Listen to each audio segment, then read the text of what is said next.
Welcome to the Highlights from Ukraine podcast, your daily audio summary of the latest news reported in the Ukrainian media. My name is Artem, and here is the news. 390 days less the Russian invasion of Ukraine. Ukraine Defense Intelligence announced that on the evening of 20th of March, Russian cruise missiles were destroyed in a series of explosions in a Russian-occupied Jankoy in the north of Crimea, reports Novinarnya. Previously, residents of Crimea wrote about a series of explosions they heard in Jankoy on social media. There were rumors that a drone had been shot down. Ukraine Defense Intelligence informed that Russian cruise missiles Kalibr were destroyed during their transport by railway. The intelligence service stressed that this is a part of the process of Russia's demilitarization and preparation of the Ukrainian peninsula of Crimea for liberation. Kalibr are missiles designed for launching from surface ships of the Russian Black Sea Fleet. The range of damage is more than 2,500 kilometers against land targets and 375 kilometers against sea targets. Chinese leader Xi Jinping arrived in Moscow with an official visit, reports Ukrainska Pravda. According to Chinese state media Xinhua, he already met with Russian dictator Vladimir Putin and exchanged opinions on the quote-unquote Ukrainian issue. Xinhua writes that Xi Jinping emphasized that in the Ukrainian issue the number of voices in favor of peace and rationality is increasing. He also said that the majority of countries support the easing of tensions, are in favor of peace talks and against inciting fire.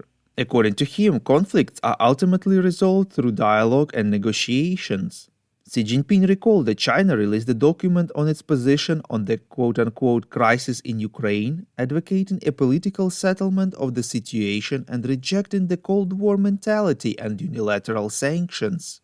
For his part, Putin said that Russia appreciates China for the fact that it consistently defends an impartial, objective and balanced position, stands for honesty and justice in solving the most important international issues, the publication writes. The official visit will last till March 22nd. According to media reports, Xi Jinping plans to speak with Ukrainian President Volodymyr Zelensky for the first time during the full-scale war, probably after his trip to Moscow. Earlier, Ukraine's foreign ministry said that it is closely following the visit and expects that Beijing will influence Moscow to end its war against Ukraine. The Highlights from Ukraine team would really appreciate if you could recommend us to your friends and family, as well as share information on social media. This way more people would learn about the podcast and truth about Russia's invasion of Ukraine. Norway delivered 8 Leopard 2 tanks and 4 support vehicles to Ukraine, reports Radio Liberty. The Norwegian Ministry of Defense said that the personnel training for these tanks is underway in Poland. The tanks were transported using the Ukrainian An-124 transport plane. In addition, Norway also provides funds for ammunition and spare parts.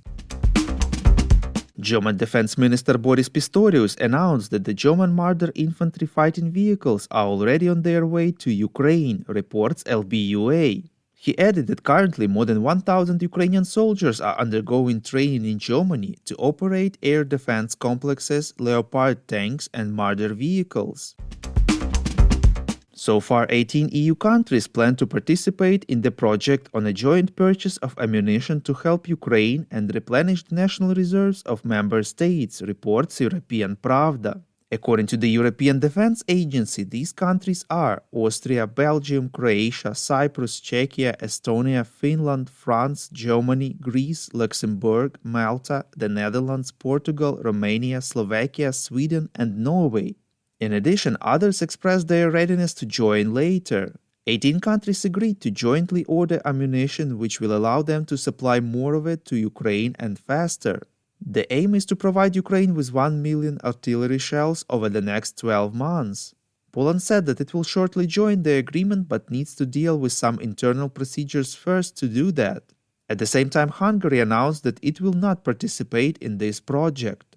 In his evening video address, President of Ukraine Volodymyr Zelensky informed that the overall budget of this plan is 2 billion euros. It provides for both emergency supply and production of ammunition, which gives Ukraine confidence. He thanked Ukraine's European partners. The EU defense ministers also suggested increasing the European Peace Fund, which is used for compensations for military equipment and ammunition transferred to Ukraine, by 3.5 billion euros. The United States announced another package of military assistance to Ukraine worth $350 million, reports NVUA. According to State Secretary Antony Blinken, this military assistance package includes more ammunition for HIMARS multiple launch rocket systems and howitzers that Ukraine is using to defend itself, as well as ammunition for Bradley infantry fighting vehicles, HARM missiles, anti-tank weapons, riverine boats, and other equipment. The Pentagon added that Ukraine will receive handheld anti-tank grenade launchers, rocket-propelled grenade launchers, and small arms and explosives. The supplies will also include mine clearance equipment, heavy fuel trucks, thermal imagers, optical sights, and laser rangefinders, spare parts, and test and diagnostic equipment for vehicle maintenance and repair. President of Ukraine Volodymyr Zelensky expressed gratitude to President Biden, Congress, and all Americans for this decision. Secretary of the National Security and Defense Council of Ukraine, Oleksiy Danilov, denied information about 100,000 killed Ukrainian military, which was previously published in the US media Politico, reports Interfax Ukraine. Danilov said that during the war, casualties are classified information, but 100,000 is completely untrue. According to him, the ratio of losses is currently 1:7, 1:8, in some cases 1:10 in favor of the armed forces of Ukraine. Speaking about the situation in Bakhmut, Danilov noted that Ukrainian forces had already disrupted the Russians' third offensive plan, thus they cannot move on. Earlier, Deputy Minister of Defense Hanna Maliar said that the defense of Bakhmut provides an opportunity to reduce the enemy's offensive potential. According to her, there was some enemy advancement. At the same time, Ukrainian troops are also making progress in certain areas. The defense operation in Bakhmut is ongoing. Prime Minister of Japan Fumio Kishida left India for Ukraine on an unannounced visit, reports Дзеркало Тижня. According to Japan's public broadcaster NHK, with reference to official sources, the Japanese Prime Minister is expected to arrive in Ukraine on Tuesday for high-level talks with President Volodymyr Zelensky. Thank you for listening, and don't forget that the Highlights from Ukraine podcast is an uncommercial initiative of just two people, and we need your help to grow. Share information about the podcast, rate us in the app, subscribe to our Patreon. With your support, we are getting better. We call on you to demand from governments of your countries to impose the toughest sanctions possible on Russia and its citizens to stop their invasion of Ukraine.